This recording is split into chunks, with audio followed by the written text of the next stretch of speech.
Good morning everyone.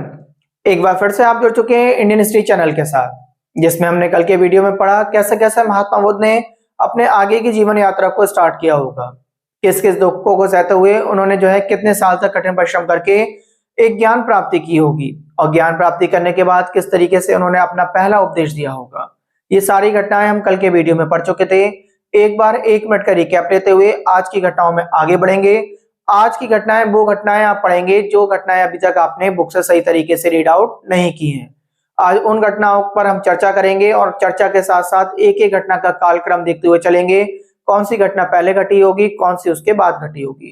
केवल 1 minute का video, वो ऐसा वीडियो हम सीखेंगे जो कल के वीडियो में हमने सीख लिया है, उसे रिवाइज करते हुए उसी कड़ी को हम आगे की ओर जोड़ना स्टार्ट करेंगे। नंबर 1, अगर बात की जाए, हमने आपको बताया था जब ये महल छोड़कर आ गए होंगे अपना, तो सबसे पहले ये बज्जी महाजनपद की तरफ को बढ़े और बज्जी से ये कहाँ पहुंचे, बज्जी की राजधानी वैशाली में पहुंचेंगे ये, और वैशाली में जाके अपना गुरु बनाएंगे। और गुरु जिससे बनाया है उसका नाम हमने कल आपको बता दिया था, सांख्य दर्शन के गुरु रहे होंगे, उनका नाम था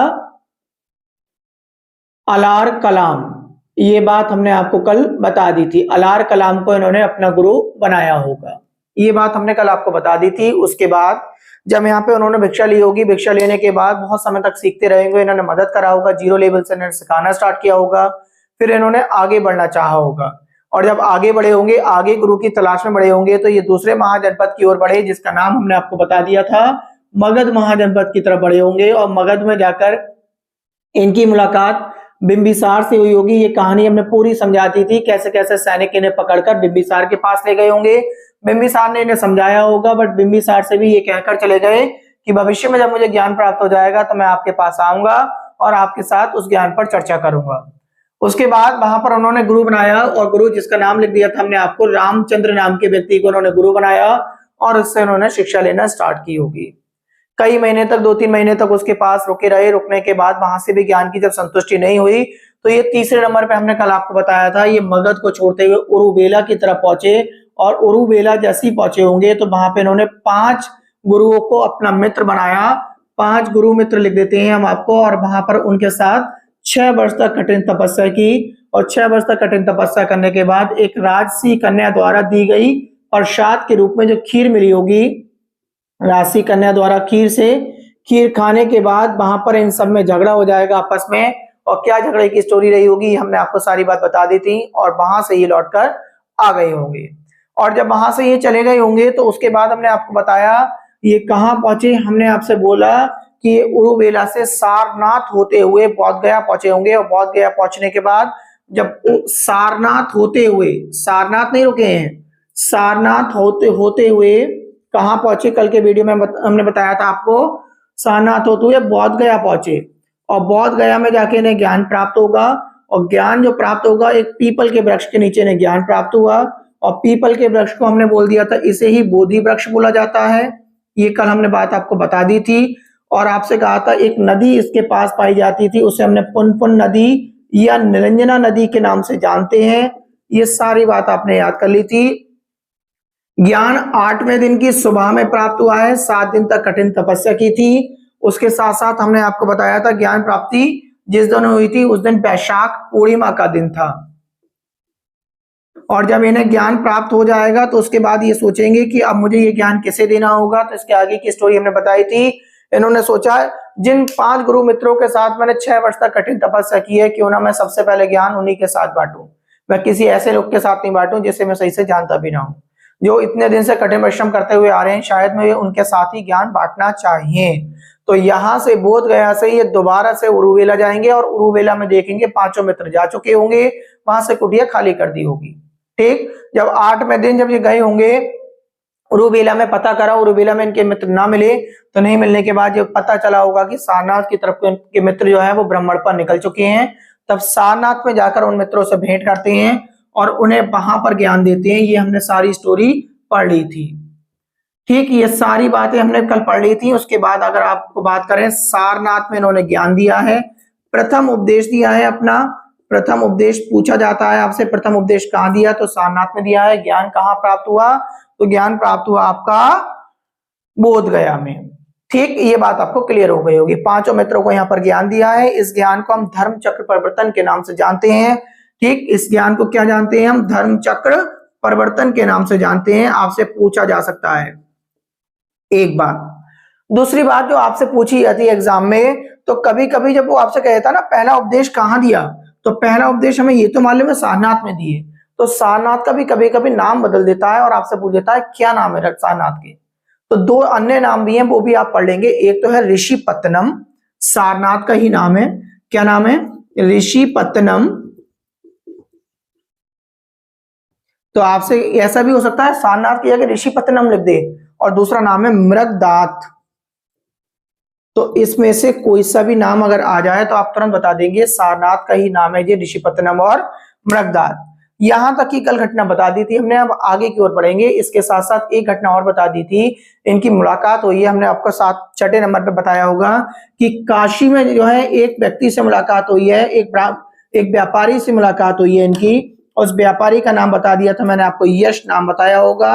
उसकी पत्नी से मुलाकात हुई है, और पत्नी के साथ साथ यश नामक व्यापारी की ही मां से मुलाकात हुई है। और जब इन तीनों से मुलाकात हो गई होगी तो इन्होंने इन्हें तीनों को पहला अपना उपासक और उपासिका बनाया। कल हमने उपासक उपासिका और आपको भिक्षु भिक्षुणी में अंतर बताया था कि क्या अंतर होता है। उसमें हमने बताया था उपासक उपासिका वो होते हैं जो अपने परिवार के साथ में रहकर ज्ञान प्राप्त करते हो, और भिक्षु भिक्षुणी वो होते हैं जो परिवार को छोड़कर गुरु के पास बैठकर ज्ञान प्राप्त करते हो। परिवार से कोई मेल जोल नहीं हो जब तक वो ज्ञान प्राप्त कर रहे हो। तो ये सारी कहानी हमने आपको कल के वीडियो में बता दी थी। इसके बाद अब आगे की ओर बढ़ेंगे। आगे की ओर जब बढ़ेंगे तो हमने आपसे कहा था जब ये वापस लौट रहे होंगे तो उरुबेला में इनकी जो है 3 ब्राह्मणों से और मुलाकात होगी। कहानी अब बढ़ती जाएगी, आप ध्यान से समझेंगे। उरुबेला में इनकी 3 ब्राह्मणों से मुलाकात हुई है, ये बताया था मैंने आपको। उस पर इनकी चर्चा होगी, ये ज्ञान बांट रहे होंगे तीनों ब्राह्मण। किसी बात को जब बोल रहे होंगे तो महात्मा बुद्ध को लगेगा कि ये तो कुछ गलत बता रहे हैं जीवन के बारे में, तो वहां पे वो उनकी आलोचना करेंगे, और आलोचना करने के बाद दोनों में एक तरीके से कंपटीशन हो जाएगा महात्मा बुद्ध और 3 ब्राह्मणों के बीच में। और 3 ब्राह्मणों की जो है हजारों की संख्या में अनुयायी सुनने वाले बैठे हुए होंगे, वो लोग भी सुन रहे होंगे अब इन्हें। तो होगा क्या, महात्मा बुद्ध अपनी बातों से, अपने जो है ज्ञान से उन्हें संतुष्ट कर देंगे तीनों ब्राह्मण को, और तीनों को संतुष्ट करने के बाद वो अब तीनों भी इनके अनुयायी बन जाएंगे, और उनके साथ साथ वो हजारों की संख्या में जो लोग बैठे हुए थे वो भी इनके अनुयायी बन जाएंगे। ये बात हमने कल आपको बता दी थी। ठीक, आगे की ओर बढ़ेंगे। हजारों अनुयायी लिख देते हैं अब यहाँ पर हम। इसके बाद आगे जो कहानी हमने कल बताई थी, आपसे ये कहा था कि इसके बाद ये मगध की ओर बढ़े, और मगध में जाके एक बार पुनः बिंबिसार से मिले होंगे, और बिंबिसार से मिलने के बाद इन्होंने उसे ज्ञान दिया होगा। ज्ञान जब दिया होगा तो वो बहुत खुश हुआ इनके ज्ञान से, और उसने उन्हें एक बिहार दिया जिसका नाम बताया मैंने बेड़ूबन बिहार। और बेड़ूबन बिहार का मतलब बताया कि यहाँ पर भिक्षुओं को ज्ञान दिया जाता था। बेड़ूबन बिहार में केवल उसका उद्देश्य ये था कि आप यहाँ पर आया करें, और आने के बाद यहाँ पर बैठकर लोगों को ज्ञान दिया करें। ये बात मैंने आपको बता दी थी। यहाँ कहाँ मिला वो आपसे पूछा जा सकता है। मगध में, मगध की राजधानी में मिला जिसका नाम था राजगृह में जाके इनकी मुलाकात हुई होगी। और एक व्यक्ति और यहीं पे मिला है, आपको इतिहास बहुत याद करता है उस चीज को, उसका नाम है आनंद। तो आनंद नाम के व्यक्ति से भी इनकी यही मुलाकात हुई है, जो इनका प्रिय शिष्य भी बनेगा। ठीक है, तो आपसे कभी पूछ ले, देखिए ये डीपली बात आ गई, आपसे पूछा जा सकता है कि आनंद से इनकी मुलाकात कहाँ हुई, तो आप तुरंत बता देंगे इनकी मुलाकात आनंद से कहाँ हुई है, बिंबिसार के इलाके में हुई है, बिंबिसार की राजधानी में हुई है जिसका नाम राजगृह बताया। ठीक, अब धीरे धीरे ये अपने घर की तरफ को लौटेंगे। तो केवल आज इनकी जो बात चर्चा करी है अभी तक 2 वीडियो में, और आज की वीडियो में जो चर्चा हो रही है इनके जीवन पे हो रही है, और आज इनके कार्य बताएंगे जो एग्जाम में बहुत पूछे जाते हैं, और आप याद करते हैं तो कंफ्यूज हो जाते हैं। और मेरा दावा है आज से आप कंफ्यूज नहीं होंगे, सारे याद होते चले जाएंगे। ठीक, पहली बार जब ये घर पहुंचते चले गए होंगे, तो जब घर पहुंचे होंगे तो पता चला होगा इनके कि वो व्यक्ति आ गया जो हमारा महल छोड़कर जा चुका था, और आज बहुत बड़ा बौद्धिस्ट बना है जिसके हजारों के संख्या में अनुयायी रहे हैं। तब इनकी मौसी, इनकी बेटा, इनकी पत्नी और इनके पिता जब इनसे मुलाकात करेंगे और इनसे ज्ञान के बारे में सुनेंगे तो वो भी इनके अनुयायी बन जाएंगे। ठीक है, अनुयायी बन जाएंगे। ध्यान रखेंगे, अपने घर पहुंचे हैं जी। जब घर पहुंचे तो इनकी मौसी के साथ में मैंने बताया इनके पिता, पिता के साथ में मैंने बताया इनकी पत्नी और इनका बेटा भी इनके अनुयायी बन जाएंगे। ठीक, इनके अनुयायी बन जाएंगे। अब देखिए, अभी अनुयायी बनना और ज्ञान प्राप्त करने में बहुत अंतर है। आप लोग मुझे फॉलो कर रहे हैं तो इसका मतलब मेरी बातों को सुने तो अनुयायी हो गए आप, मगर हमेशा के लिए मेरी ही बातों पर चलना, वो आपको ज्ञान प्राप्त करना होगा क्या 80 वर्ष की उम्र के आसपास जब पहुंचने लगेंगे तो लोग बाग इनके इतने दुश्मन बन चुके होंगे, क्योंकि ये प्रसिद्धि पर होंगे, तो इन्हें मारने की जो है बहुत ज्यादा कोशिश करेंगे, बहुत कोशिश करेंगे। जैसे कि इतिहास हमें ये भी बताता है, इनके सगे चचेरे भाई देवदत्त ने भी इन्हें 2 बार मारने का प्रयास किया है। ठीक है, तो इनके सगा भाई जब चिढ़ता होगा तो इससे आप आइडिया लगा सकते हैं, और लोग तो बहुत ज्यादा चिढ़ते होंगे जब सगे भाई में इतनी ईर्ष्या रही होगी, सगे चचेरे भाई में। ठीक है, 80 वर्ष की आयु में जाके इनकी मृत्यु हो जाएगी। मृत्यु कैसे होगी आज हम सीखेंगे। इनके लौटने के क्रम को हमने पढ़ा, अब लौटने के क्रम में हमने क्या क्या चीजें हमने मिस करी हैं, उन बातों को सीखेंगे जो एग्जाम की दृष्टि से बहुत ज्यादा इंपोर्टेंट हो जाती है। सबसे पहली बात देखिए, इनके जीवन में एक बात सबसे ज्यादा पूछी जाती है, सबसे अधिक वर्षावास इन्होंने कहाँ किया है, वर्षा के समय में वास इन्होंने सबसे ज्यादा कहाँ किया है। तो अगर ऐसा क्वेश्चन आपके लिए आ जाए तो आप बताएंगे कौशल श्रावस्ती में जो है सबसे अधिक वर्षावास किया है। मैं लिख दे रहा हूं आपको, कौशल श्रावस्ती में सबसे अधिक वर्षावास किया है इन्होंने। आप 10वां पॉइंट जो आपको याद करना है, सबसे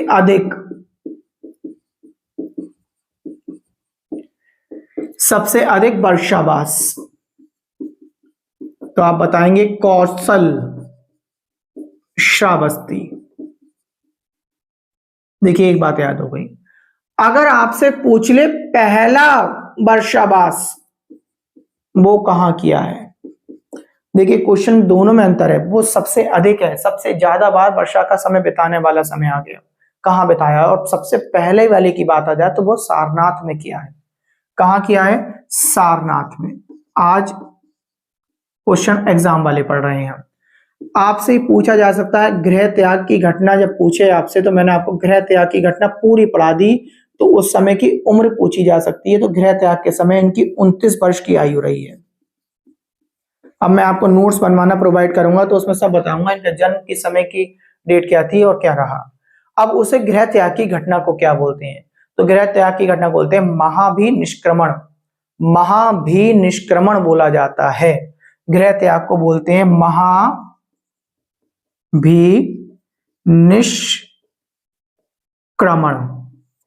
आपको ये बात याद हो गई होगी, गृह त्याग 29 वर्ष की आयु में। सबसे अधिक वर्षावास अगर पूछा जाए कौशल श्रावस्ती में, पहला पूछा जाए आपका सारनाथ में पूछा जाएगा। अब देखिए आपके जो टेबल में बनाने जा रहा हूं, बहुत इंपोर्टेंट टेबल बना रहा हूं, आप ध्यान से समझना। एक क्रम बताऊंगा आपको, काफी बड़ा क्रम चलेगा अब हमारा, और उसमें हम आपको ये बताते जाएंगे कैसे कैसे किन लोगों से मुलाकात रही होगी। एक लौटने का क्रम देखो, फिर ओरल सुनते हुए चलें या बोर्ड पर लिखते हुए चलें। देखिए बोर्ड पर लिखते हुए मैं आपको जो है क्रम बता रहा हूं, तो उस क्रम को ध्यान से देखेंगे, थोड़ा सा आपको याद करने में बहुत ज्यादा आसानी हो जाएगी। अब किन किन से लौटने में और अधिक मुलाकातों के बारे में हम चर्चा करेंगे। चलिए बोर्ड की तरफ को बढ़ते हैं, देखते हैं बोर्ड की तरफ।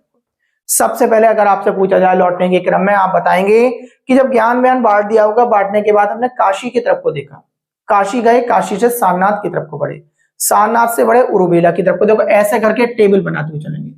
सबसे पहले काशी, काशी के बाद सारनाथ, सारनाथ के बाद उरुबेला, उरुबेला में 3 ब्राह्मण से मुलाकात मैंने आपको बता दी, कहानी पूरी सुना दी। उसके बाद अगर हम बात करें उरुबेला से और आगे को बढ़ेंगे, तो उरुबेला से आगे आ जाए आप मगध। मगध में किससे किसके साथ मिले, बिंबिसार से। राजधानी मैंने आपको बता दी, कौन सी कहां पे मिले होंगे आपको ये बता दिया मैंने। बिंबिसार ने क्या दिया, बेड़ो बन दिया, ये सारी बात हो गई। आनंद से मुलाकात हुई, इनकी यहां पर भी बात हो गई, ये और बढ़ा दे रहा हूं। मगध, बिंबिसार, बेड़ूबन, राजगृह जो याद करने वाली बात है, और आनंद, ये आपकी याद करने वाली बातें हो गई, ये सारी बातें आपको याद हो गई होंगी। उसके बाद हमने पढ़ा ये कहां चले गए, मगध से बढ़े अपने परिवार की तरफ को, कपिलवस्तु। ठीक, अब जब ये कपिलवस्तु बढ़े, यहां की चर्चा कर लें, तो सबसे पहले हमने देखा यहां पे मारने की कोशिश भी बताई हमें, लोग बाग ईर्ष्यालु बहुत हो गए, मारने की कोशिश की गई इन्हें। चलिए भाई आगे बात समझ लो। अब मारने की कोशिश तो हो गई, उसके बाद इन्होंने हमने क्या देखा, इनका परिवार जो है, इनका जो है क्या बन गया, अनुयायी बन गया। ये बात पढ़ ली। रुके वहां पे भी नहीं होंगे, ये अपने परिवार में भी रुके नहीं है। आपसे पूछ ले, अगर परिवार में अनुयायी हो गया, इसके बाद वहां से भी छोड़कर चले गए, और वहां से छोड़ने के बाद इन्होंने सोचा कि यार मैं इतना बड़ा जो है, मैंने एक जो है उपदेश देना स्टार्ट कर दिया, मुझे ज्ञान की प्राप्ति हो गई, और ये मेरी मृत्यु के बाद क्या होगा, ये सारा ज्ञान तो बेकार हो जाएगा, लोग बाग मेरी मुझसे इतनी ईर्ष्या कर रहे हैं, सारा ज्ञान बेकार हो जाएगा। तब इन्होंने क्या करा, एक बार जो है वैशाली की तरफ को बढ़े, और वैशाली में जाके इन्होंने संघ बनाया। तो आपसे पूछा जा सकता है संघ कहाँ बनाया, और संघ का क्या मतलब है, वो पढ़ेंगे अब हम सबसे पहले, ठीक है। इसे यहीं रोकते हुए फिर आगे बढ़ेंगे, अभी दोबारा से चर्चा करेंगे, अभी हम पहले संघ पर चर्चा कर रहे हैं। इन्होंने क्या करा, इसके बाद पहुंचे जी वैशाली, और वैशाली में जाके इन्होंने संघ बनाया है। क्या बनाया, संघ बनाया। अच्छा, संघ का उद्देश्य अगर आपसे पूछ ले तो संघ, आपको ध्यान रखना, संघ जो बनाया इन्होंने ज्ञान को बांटने के उद्देश्य से बनाया, ज्ञान को बांटना, कि मैं लोगों को इतना शिक्षित कर जाऊं, इतना ज्ञानी बना जाऊं कि मेरे ना होने के बाद भी ये लोग क्या करें, किसी ना किसी तरीके से लोगों को आगे ज्ञान देते रहें, मेरी जो है जितने भी उपदेश हैं उन उपदेशों को आगे बढ़ाते रहें। तो ज्ञान बांटने के उद्देश्य से संघ बनाया। संघ के कुछ नियम थे, इनके नियम क्या थे, संघ के नियम। अगर देखो नियम की बात करें, नंबर 1 नियम का ये था आपका कि 15 वर्ष से कम की आयु का प्रवेश नहीं। कोई भी अगर इनसे ज्ञान लेना चाहता है तो उसकी उम्र कम से कम 15 वर्ष से नीचे तो होनी ही नहीं चाहिए, 15 वर्ष की उसकी उम्र होनी चाहिए, पहली बात। 5 वर्ष तक उसे संघ में रहना है, 5 वर्ष तक संघ में रहना है।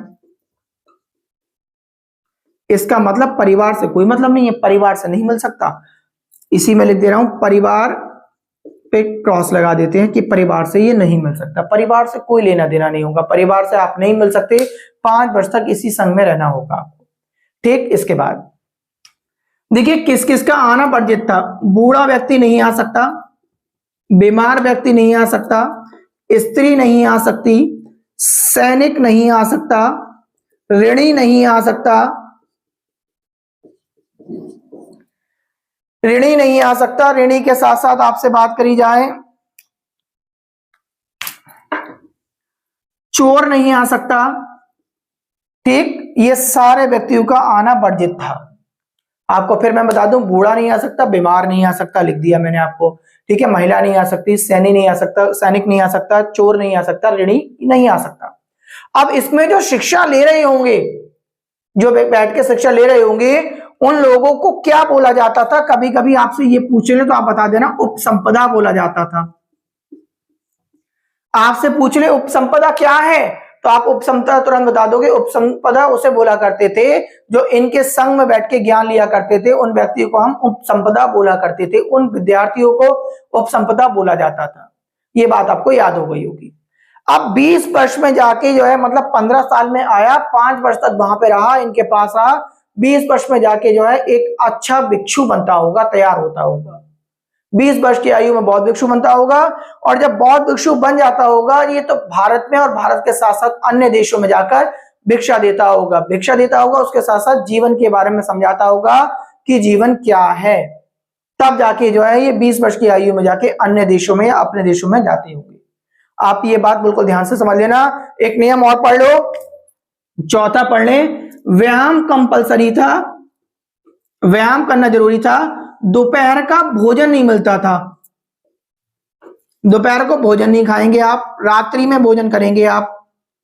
तो ये भी यहाँ के बहुत ज्यादा कठिन जो है आपके कार्य रहे होंगे। संघ क्या था, मतलब समझ गए, संघ क्यों बनाया वो समझ गए, संघ कहाँ बनाया गया वो भी समझ में आ गया, संघ के क्या नियम थे वो भी समझ में आ गया, और भिक्षु भिक्षुणी किसे बोलते हैं, उपासक उपासिका कैसे बोलते हैं, ये सारी बातें आपको समझ में आ गई होंगी। तो हमने यहां तक की चर्चा कर ली। अब इसके बाद संघ बना लिया हमने, संघ बन गया, तो इनका जो प्रिय जो है स्टूडेंट बताया मैंने आपको, आनंद के बारे में हमने चर्चा करी थी अभी ऊपर, तो आपसे मैंने आपको फिर बता दूं, एक बार ध्यान से समझेंगे। इस आनंद के कहने पर यहां पे महिलाओं को इन्होंने जो है प्रवेश दिया है, नहीं तो महिलाओं को प्रवेश नहीं था, ठीक। और महिला भी किसे दिया है, प्रजापति गौतमी इनकी मौसी को दिया है। इनकी मौसी ने आनंद से कहा कि मैं भी चाहती हूँ कि लोग बाग इतने बड़े बड़े लोग आकर जो है इनसे भिक्षा ले रहे हैं, मुझे क्यों भिक्षुणी नहीं बना रही? मैं तो इनकी सगी मौसी हूँ, मैंने तो इन्हें पाला पोसा है, मुझे क्यों नहीं बना रही? तब इन्होंने, महात्मा बुद्ध ने बहुत बड़ी बात कही थी, किताबें बताती है, मैं नहीं बताता, आप लोग कभी मुझे गलत समझे। महात्मा बुद्ध ने कहा था कि इस संघ की आयु अगर 1000 वर्ष थी तो अब महिलाओं को इसमें भर्ती करने के बाद अब 500 वर्ष रह गई। तो इतने महान व्यक्ति ने क्या देखा होगा और किस वजह से ये बात को कहा होगा, ये तो महात्मा बुद्ध ही जाने। तो उन्होंने कहा था इस बात की कि इस संघ में जो महिला, इस संघ की आयु अगर 1000 वर्ष थी तो अब कितनी रह गई? केवल 500 वर्ष रह गई। आपको ये बात आपको ध्यान रखनी है। इसके बाद अगर बात करें, यही वैशाली में एक बहुत ज्यादा चर्चित बात आती है, दो बातें आएंगी। इसी वैशाली में इनकी दो लोगों से मुलाकात हुई है, मैं यहीं पे पिक्चर वाइज समझा दे रहा हूं। एक तो इनकी वैश्या से मुलाकात हुई है, जिस वैश्या का नाम आम्रपाली बोला है कहीं कहीं, या कर्णिका बोला है, ये वैश्या थी। इस वैश्या ने महात्मा बुद्ध को अपने घर बुलाया था ज्ञान के लिए, और इन्होंने ज्ञान ही दिया था। बुक्स जो बोलती हैं, और लोगों ने इन पर भी, भगवान होते साथे इन पर भी गलत उपदेश देना स्टार्ट कर दिए, गलत बोलना स्टार्ट कर दिया कि अरे ये तो जो है एक वैश्या के घर गए। तो जीवन में क्या है, जीवन में कोई भी किसी पे टिप्पणी कर सकता है, आप कितनी भले हो कितनी अच्छे हो, आप टिप्पणी कर सकते, किसी पे भी टिप्पणी कर सकते हैं, ठीक है। आप टिप्पणी करने को कोई नहीं रोका है, बट आप हमेशा टिप्पणी भी सोच समझ के करनी चाहिए, अपने कार्यों से ज्यादा मतलब रखनी चाहिए, ना कि किसी अन्य के कार्यों में। लोगों के आज वही बात है, खूब आप उपदेश पढ़ते हैं, गूगल पे आप खोल के देखते हैं कि जो है आपसे, हमसे बचपन से सिखाया जाता है कि हमसे ईर्ष्या करते हैं लोगों को, जो है अगर आप अच्छा काम कर रहे हैं तो ईर्ष्या जो है लोग तुमसे करने लगेंगे। सगा चचेरा भाई इनसे ईर्ष्या करता था, बाकी लोग कितने जो है दुश्मन हो गए होंगे। तो अब इनकी मृत्यु की तरफ भी बढ़ रहे हैं। जब इनका हम पूरा कालक्रम पढ़ रहे हैं तो हमने आपको ये बता दिया। और यहीं पे हम अगर दूसरे व्यक्ति की बात करें तो आपसे पूछा जा सकता है इससे मुलाकात कहाँ हुई, तो इसका नाम था अंगुलीमाल डाकू से मुलाकात हुई। शायद आपने बचपन में कहानी इसकी पढ़ रखी हो, अंगुलीमाल डाकू जो था आपका, इसकी कहानी पढ़ रखी होगी। करता क्या था, ये जो है लोगों की हत्या करके उसकी उंगलियों को काटकर उनकी माला बनाकर अपने जो है गर्दन में, गले में पहन लिया करता था। और जब पहन लिया करता होगा तो होता क्या होगा, बाद में लोगों को मार दिया करता था। तब जब इनकी महात्मा बुद्ध से मुलाकात हुई होगी और महात्मा बुद्ध ने उसके जीवन के बारे में बताया कि तेरा जीवन कितने अंधकार की ओर बढ़ रहा है, तब उसने सोचा होगा अरे, तब इनके उपदेशों से उसके जीवन में भी परिवर्तन आया, और परिवर्तन आने के बाद उसने उन्हें अपना गुरु मान लिया और इनसे शिक्षा लेने लगा। वो भी एक सन्यासी का जीवन बिताने लगा बाद में। तो कितना बड़ा प्रभाव पड़ा, जो जीवन भर सबका जो है हत्या करने के बाद उसकी उंगलियों को काट लिया करता था, एक बेरहमी से मारा करता था। तो आपको देखो ये क्वेश्चन आपसे, इस वैश्य का नाम पूछा जा सकता है, कहाँ मुलाकात हुई ये पूछा जा सकता है, संघ के बारे में पूछा जा सकता है, महिलाओं का प्रवेश कहाँ हुआ, कौन सी महिला का प्रवेश करा, ठीक, किसके कहने पे महिला का प्रवेश हुआ होगा, अंगुलीमाल डाकू के बारे में पूछ सकता है, इनकी मारने की कोशिश के बारे में पूछ सकता है। अब यहाँ के बाद अगर वैशाली के बाद हम अगर आगे की ओर बढ़े तो अब बढ़ेंगे पावा की तरफ को। अब ये पहुंचे पावा। पावा में पहुंचने के बाद एक व्यक्ति के यहाँ जब बैठे तो उसने पावा पहुंचे, और पावा में एक व्यक्ति से मुलाकात हुई जिसका आप किताबें नाम बहुत बताती हैं, चुंद सुनार करके बोलती हैं, चुंद सुनार बोल देती हैं, कोई लोहार बोल देती है, इस तरीके से जो भी लिखा हुआ हो तो नाम चुंद है उसका। ये बताते हैं कि इसने इन्हें जो है पावा में चंद सुनार लोहार ने शुकर मृदन खिलाया। शुकर मृदन खिलाया। शुकर मृदन क्या है, शुकर मृदन की बात करें यहीं पे इनसे चर्चा कर लेते हैं। शुकर मृदन तो ये बताते हैं कि सुअर के मांस को बोलते हैं, सुअर के मांस को बोला जाता है। तो उसने इन्हें शुकर मृदन खिलाया। और बात भी क्या थी, देखिए खिलाया उलाया कुछ नहीं, किताबों से जब हमने ज्यादा किताबों में खोजने की कोशिश करी तो हमें ये प्राप्त हुआ, इस बात की जानकारी मिलती है कि महात्मा बुद्ध भाप गए थे, उनके साथ में जितने अनुयायी थे उन्हें खिलाया जा रहा था जो खराब वाला सड़ा हुआ जो मांस था, और इनके लिए तो अच्छा मांस था। तो इन्होंने क्या करा, इस चीज को भाप गए थे, भापने के बाद इन्होंने लगा कि जो है अगर वो लोग खाएंगे तो उनकी तबीयत बिगड़ जाएगी। तो इन्होंने कहा कि ये मेरे हिस्से में आने वाली जो चीजें हैं, जो आपको को साफ सुथरी जो मुझे दिखाई दे रही हैं, ये तो उन लोगों में बांट दो और ये वाला मुझे खिला दो आप। तो ये खाने के वजह से इनकी तबीयत बिगड़ जाती है और यहाँ से वो चले जाते हैं। और जब आगे की ओर बढ़ते हैं तो वो कुशीनगर पहुंचते हैं, और कुशीनगर में पहुंचने के बाद आप बात करेंगे इनकी वहां पर जाकर मृत्यु हो जाती है। कुशीनगर में जाके इनकी मृत्यु हो जाती है। इतनी बात आपकी क्लियर हो गई होगी। कुशीनगर में मृत्यु हो गई। आज हमने आपको बहुत सारे टेबल के अकॉर्डिंग पेपर में आने वाली चीजों को समझा दिया। अभी वीडियो यहीं खत्म नहीं हुआ है, लगभग इसके 2 लेक्चर और बनेंगे। मैंने आपको महात्मा बुद्ध की कहानी जब पढ़ाई तो आपको पूरी डिटेल में समझाते हुए पढ़ाई। अगर आपने मेरे तीनों आज का लेक्चर लगाकर अगर आप देख लेंगे तो शायद पीछे से लेकर आज तक सारी बातें क्लियर हो जाएंगी। कल के लेक्चर में इन्हीं चीजों को और डिटेल में बढ़ाएंगे, क्या क्या शिक्षाएं दी इन्होंने, क्या क्या उपदेश दिए हैं, किन किन किताबों में क्या मिला, कौन सी बौद्ध संगति में क्या हुआ होगा, बौद्ध संगति जब हुई तो उस बौद्ध संगति का क्या कारण था और उसमें कौन उसका अध्यक्ष रहा होगा, और अध्यक्ष के साथ साथ उसने अगर कौन सी किताब लिखवाई होगी और लिखवाई तो किस विषय पर चर्चा की गई है, ये सारी बातें पढ़ेंगे। इनके धर्म को ही लोगों ने जो है अन्य भागों में अपने अनुसार कैसे तोड़ा होगा, सारी बातों को हम कल के लेक्चर में सीखना स्टार्ट करेंगे। मेरा वीडियो अगर आपको पसंद आ रहा है तो आप लाइक करें, सब्सक्राइब करें, शेयर करते जाएं, आगे तक इन चीजों को, चर्चाओं को फैलाते जाएं कि एक ऐसा वीडियो आपके सामने आ रहा है जिसमें सारी डिटेल जो है एक कालक्रम के अनुसार बताई जा रही है। ठीक, धन्यवाद, नमस्कार।